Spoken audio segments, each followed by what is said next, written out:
Oi, pessoal. Segunda parte, ó, ele ficou assim.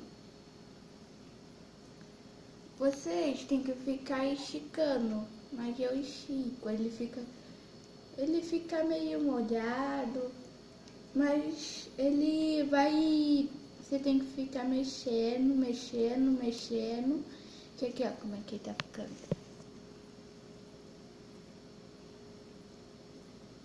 Que igual esse aqui, como é que ele fica depois.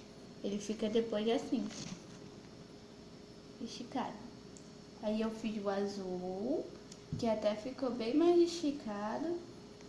Que se você ficar esperando, ele estica mais. Esse azul ficou mais esticado.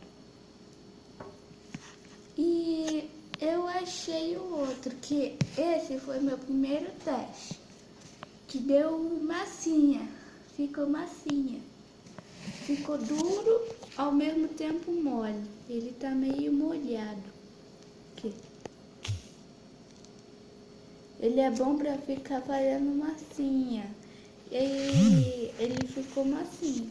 Aí eu fiz azul, a verde que eu fiz agora com vocês, e a rosa. E eu vou ficando por aqui, tá? Se vocês quiserem que eu faça mais vídeos assim, vocês me falam, tá?